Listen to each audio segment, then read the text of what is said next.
မင်္ဂလာပါ MN Test Blog မှာကြိုဆိုပါရစေဒီနေ့မှာတော့ YouTube ကနေပတ်စံရှာခြင်းတဲ့သူတွေအတွက် YouTube thumbnail တစ်ခုဘယ်လိုဆွဲရမလဲဆိုတာကို Photoshop နဲ့သုံးပြီးတော့ကျွန်တော်တို့ဆွဲပြသွားမှာဖြစ်ပါတယ်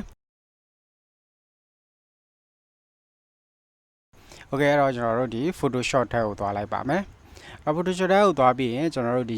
YouTube thumbnail ရဲ့ dimension ကကျွန်တော်တို့ resolution က1280 920 resolution နဲ့ထားပြီးတော့ဆွဲပေးရမှာပေါ့နော် dimension နဲ့အဲ့အတွက်ကျွန်တော်တို့ဒီ file နဲ့ကနေ new ကိုသွားလိုက်ပါမယ်သွားပြီးရင်ဒီ width မှာ1280လို့ယူပါမယ်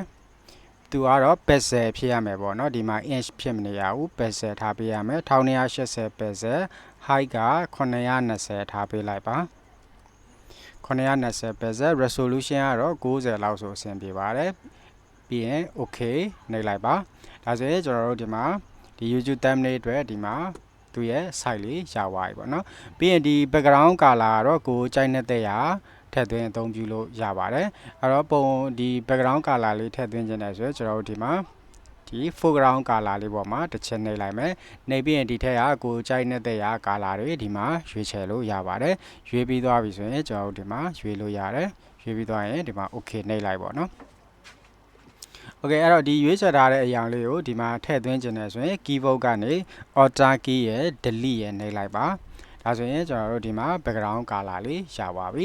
โอเคပြီးရင်ကျွန်တော်တို့နောက်ထပ်ပုံလေးတွေကျွန်တော်နမူနာဖြစ်ဒီ thumbnail လေးတွေကိုနမူနာဖြစ်ဆွဲပြပါမယ်เนาะအဲ့တော့ကျွန်တော်ဒီမှာ open တဲ့ကနေပုံလေးတွေတွားယူလိုက်ပါမယ်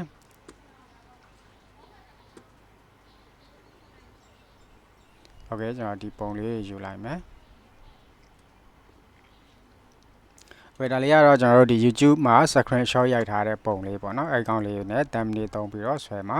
ဖြစ်တဲ့အတွက်ကျွန်တော်တို့ဒီကလေးကိုဒီမှာ move tool ယူလိုက်မယ် move tool ယူပြီးတော့ဒီကောင်လေးကိုဒီပေါ်ကိုဆွဲတင်လိုက်မယ်ပြင်တရားလေးကိုခဏ minimize လုပ်ထားလိုက်ပါမယ်โอเคဒါဆိုရင်ဒီမှာပုံလေးရောက်လာပြီအဲ့တော့ဒီကောင်လေးကိုလိုသလိုပုံလေးကို resize လုပ်ဖို့ adjust လုပ်ဖို့ရအတွက် keyboard ကနေ control နဲ့ T နဲ့ကိုနှိပ်လိုက်ပါ free transform ပေါ့နော် control T ကိုနှိပ်လိုက်မယ်ပြီးရင် shift key လေးဖိထားပြီးတော့ဒီလို down ကနေလိုလေးခြုံချလိုက်ပါမယ်ပြီးရင် shift key လေးလော့ပြီးတော့နည်းနည်းလေးပေါ်ဆွဲတင်မယ် shift key ဖိမယ်ခြုံချလိုက်မယ်ပေါ့နော်အဲ့တော့ဒီအတိုင်းပဲကျွန်တော်တို့ shift key သုံးပြီးတော့ပုံလေးကိုလိုအပ်သလိုဒီမှာဆင်ပြေလို့ just လုပ်ပါမယ်โอเคကျွန်တော်ဒီမှာဒီပုံလေးကိုโอเคဒီအနေထားလောက်ထားလိုက်မယ်အဲ့တော့ကိုစိတ်ကြိုက်အနေထားရပြီဆိုရင် enter နှိပ်လိုက်ပါမယ်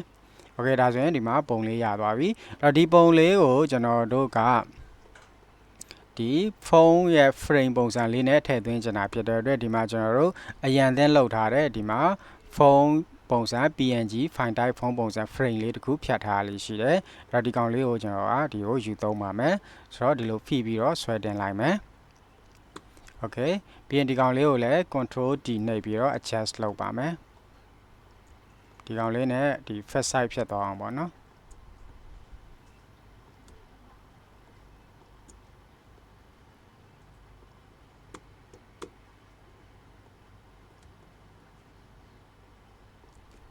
ဒီကောင်လေးကိုဆင်ပြေအောင်ခုလိုလေးနည်းနည်းလေး adjust လုပ်ယူရပါမယ်โอเคဒါဆိုရင်ဆင်ပြေသွားပြီဆင်ပြေသွားပြီဆိုတော့ဒီနှစ်ခုကိုကျွန်တော်တို့ကဒီမှာ layer ဒီ layer နှစ်ခုကိုပေါင်းပေးရပါမယ်ဒါမှကျွန်တော်တို့ဒီပုံလေးကိုလိုသလိုရွှေ့တဲ့အခါမှာဒီနှစ်ခုအတူတူဖြစ်နေမှာပေါ့နော်ဆိုတော့ဒီဘက်မှာကျွန်တော်တို့ layer 1 layer 2ဆိုပြီးတော့ရှိတယ်ဒီနှစ်ခု layer နှစ်ခုကိုကျွန်တော်တို့ဒီတစ်ခုတည်းဖြတ်သွားအောင်ပေါင်းပါမယ်အဲ့ဒီဒီအပေါ်က layer 2မှာ select ပေးထားတဲ့အနေအထားမှာဆိုရင် keyboard ကနေ control နဲ့ E နဲ့ကိုနှိပ်လိုက်လို့ရတယ်ဒါဆိုရင်ဒီ layer နှစ်ခုကိုဒါပေါင်းသွားမှာဖြစ်တယ်ပေါ့နော်ဒါ match down လို့ခေါ်တာပေါ့ဒီအပေါ် layer နဲ့အောက် layer ကိုပေါင်းပေးသွားတာတကယ်လို့ control E မနှိပ်ချင်ဘူးဆိုတော့ကျွန်တော်ဒီမှာ layer ထဲမှာသွားပြီးတော့ဒီ match down ကိုသုံးပေးလို့ရတယ် shortcut key ဒီမှာ control E ပေါ့နော်โอเคဒါဆိုရင်ကျွန်တော်တို့ဒီမှာဒီပုံလေးရပါပြီပြီးသွားရင်ဒီပုံနဲ့ပတ်သက်တဲ့ကိုဗီဒီယိုနဲ့ပတ်သက်တဲ့ဒါစာတန်းလေးရေးထည့်ပေးလိုက်မယ်ပေါ့နော်ဆိုတော့ကျွန်တော်ကဒီမှာနမူနာအနေနဲ့ဆွဲပြတာဖြစ်တဲ့အတွက်ဒါစာကြောင်းတစ်ခုကျွန်တော်ရိုက်လိုက်ပါမယ်ဥပမာဒီ YouTube နဲ့ပတ်သက်တဲ့ပုံလေးဆိုတော့ပေါ့နော်ဒီလိုလေးရေးပါမယ် ဒီမှာစာရေးမယ်ဆိုလို့ရှိရင်ကျွန်တော်ဒီမှာ title ပေါ့နော် text to t လေးကိုယူလိုက်မယ်ဒီမှာ click ချနေမယ်ပြီးရင်ဒီမှာစလုံးအရောင်ရွေးဖို့ရအတွက်ဒီနားလေးကိုသွားမယ်သွားပြီးရင်ဒီမှာကျွန်တော်ကြိုက်တဲ့ color ကိုဒီမှာရွေးချယ်လို့ရတယ်โอเคကျွန်တော်ဒီ color လေးကိုယူလိုက်မယ်ဒါဆိုရင်ကျွန်တော်ဒီလိုရေးပါမယ်အော်ဒီကြောင်းဆက်မယ်ဆိုရင် enter ခောက်လိုက်ပါမယ်ဒီမှာကျွန်တော်တို့မြန်မာလိုရေးမှာဖြစ်တဲ့အတွက် font တစ်မျိုးထပ်ချိန်ပါမယ်ဒါကတော့ကိုကြိုက်တဲ့ font မြန်မာ font ကိုသုံးပေးလို့ရတယ်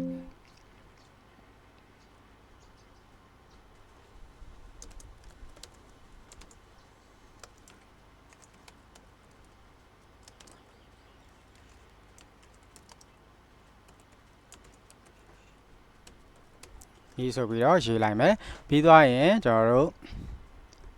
ဒီစာတန်းလေးကိုနည်းနည်းလေးစိုက်ကြည့်ပါမယ်အဲ့တော့ control D free transform ကိုပဲသုံးပြီးတော့ control D နှိပ်မယ် shift key ဖိထားပြီးတော့ဒီ down ကနေလိုလေးဆွဲချလိုက်ပါမယ်ပြီးရင်ဒီမှာရွှေ့ခြင်းကိုကြိုက်တဲ့နေရာကိုရွှေ့ထားလို့ရတယ်ပေါ့နော်โอเคဒါဆိုရင်ရှားပါပြီဒီပုံလေးကိုကျွန်တော်ဒီဘက်ကိုနည်းနည်းထပ်တိုးလိုက်မယ်ဒီကောင်ကိုနည်းနည်းထပ်တိုးလိုက်မယ်ပေါ့နော်အဲ့တော့ YouTube thumbnail ကတော့ဒါ YouTuber တွေတိုင်းသိပါတယ်ကျွန်တော်တို့ဒီဗီဒီယိုတစ်ခုရဲ့အစဆုံးမြင်ရတဲ့ပုံလေးပေါ့နော်ကိုယ့်ရဲ့ဗီဒီယိုကိုဒီလူတွေဝင်ကြည့်လာအောင်ဒါဆွဲဆောင်တဲ့နေရာမှာဒီ thumbnail ကဒါတကယ်ကိုအရေးကြီးပါတယ်အဲ့တော့ thumbnail လေးတွေတေချာဆွဲဖို့လိုပါတယ်โอเคပြီးရင်ကျွန်တော်တို့ဒီစလုံးရောင်လေးကိုပြောင်းကျင်သေးတယ်ဆိုရင်ကျွန်တော်တို့ဒီမှာ text to ယူလိုက်မယ်ဒီကောင်လေးကို select ပေးလိုက်မယ်ပြီးရင်ဒီ color ကနေကျွန်တော်တခြားအရာတစ်ခုခုပြောင်းလိုက်ပါမယ်โอเคဒီအရာလေးယူလိုက်ပါမယ်โอเคဒါဆိုရင်ကျွန်တော်တို့စာအတွက်တော့အဆင်ပြေသွားပြီပြီးရင်ကျွန်တော်တို့ဒီအောက်နားလေးမှာကျွန်တော်တို့ဒီမှာကိုယ့်ရဲ့ logo လေးထည့်ခြင်းတယ်ဆိုရင်လည်းထည့်လို့ရတယ်အဲ့တော့ကျွန်တော်ဒီမှာကျွန်တော်ရဲ့ logo လေးထည့်လိုက်ပါမယ် logo လေးကိုဖွင့်လိုက်မယ်ဖွင့်ပြီးသွားရင်ဒီမှုတူးသုံးထားတဲ့နေထားမှာဆိုရင်လိုလေးချုံချပြီးတော့ဒီကောင်လေးကိုဆွဲတင်လိုက်ပါမယ်ပြီးရင်သူရဲ့ site ကိုလည်းကိုလို adjust လုပ်ဖို့ရအတွက် keyboard က control နဲ့ D နဲ့ကိုနှိပ်ပါပြီးရင် shift key ဖိပြီးတော့ mouse နဲ့ခြုံလိုက်ပါမယ်โอเคပြီးရင်ဒါလေးကိုအဆင်ပြေတဲ့နေရာမှာကိုကြိုက်တဲ့နေရာမှာသွားပြီးတော့ထားပါမယ်စိတ်ကြရပြီဆိုရင် enter ခောက်ပေးလိုက်ပါ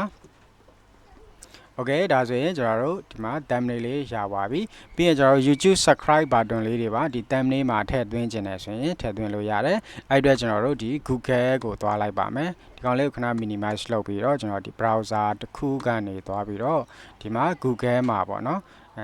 subscribe button ဆိုပြီးတော့ကျွန်တော်ရိုက်ရှာလိုက်ပါမယ်โอเคဒီမှာရှာပြီးသားဖြစ်တော့ဒီလိုလေးရွေးလိုက်မယ်โอเคဒါဆိုရင်ကျွန်တော်တို့ဒီကိုကြိုက်နေတဲ့ရာဘတ်တွန်လေးတွေကိုဒီမှာရွေးချယ်အသုံးပြုလို့ရတယ်အဲ့တော့ဒီမှာဆိုလို့ရှိရင်ဒီလို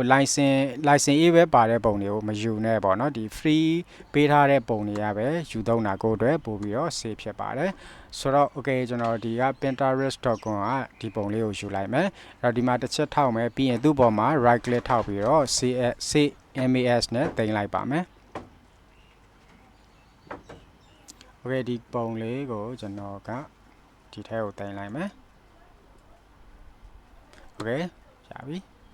ဒါဆိုရင်ကျွန်တော် Photoshop ကိုပြန်သွားလိုက်ပါမယ်ခဏနေရ subscribe button တင်ထားတဲ့ file လေးကိုပြန်ခေါ်ယူမယ် file နဲ့က open ကိုသွားမယ်ကျွန်တော်တို့ဒီ desktop က new folder 2ထဲမှာထည့်ထားတာဖြစ်တဲ့အတွက်ဒီမှာရောက်နေပါပြီ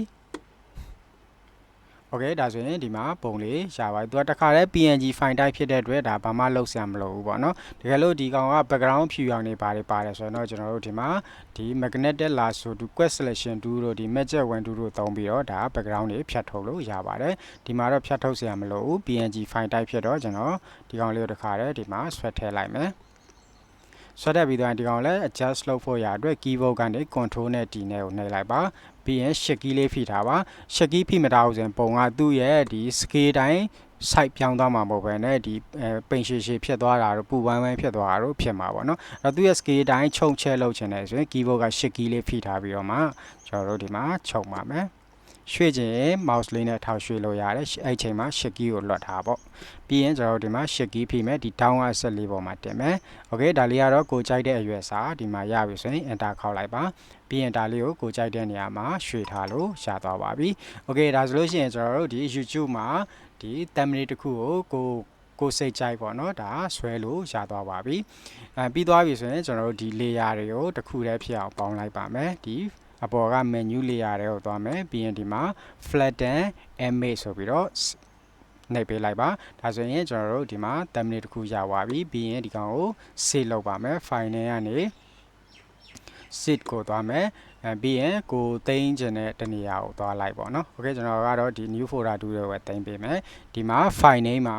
ကိုနှစ်သက်ရာနာမည်တစ်ခုပေးလိုက်ပါကျွန်တော်ဒီမှာ YouTube thumbnail လို့ပေးလိုက်ပါမယ်โอเคပြီးရင်ကျွန်တော်တို့ဒီမှာ save နှိပ်လိုက်ပါမယ်ပြီးရင် site ကတော့ဒါကျွန်တော်တို့ quality ကိုအမြင့်ဆုံးဆွဲယူလိုက်မယ်ပြီးရင် okay โอเคဒါဆိုလို့ရှိရင်ကျွန်တော်တို့ thumbnail တစ်ခုရသွားပြီအဲ့ပုံလေးကိုကျွန်တော်တို့သွားပြီးတော့တစ်ချက်ဖွင့်ကြည့်လိုက်ပါမယ်ကျွန်တော်ဒီမှာ desktop ပေါ်က new folder 2ထဲမှာတင်လိုက်တယ်ပုံလေးပေါ့နော်โอเคဒါဆိုရင်ကျွန်တော်တို့ဒီမှာ YouTube မှာ thumbnail သုံးဖို့အတွက်ဒါရပါပါပြီအဲ့တော့ဒီနီလန်းလေးတိုင်းပေါ့နော် Photoshop ကိုသုံးပြီးတော့ဒီ thumbnail တစ်ခုဆွဲကျင်တဲ့သူတွေအတွက်ဒီနီလန်းလေးတိုင်းဆွဲလို့ရပါတယ်โอเคပါဒီလောက်ဆိုရင် Photoshop သုံးပြီးတော့ YouTube thumbnail တစ်ခုကိုကိုယ်တိုင်စိတ်ကြိုက်ဖန်တီးလို့ရသွားမယ်လို့ထင်ပါတယ်အားလုံးကိုကျေးဇူးတင်ပါတယ်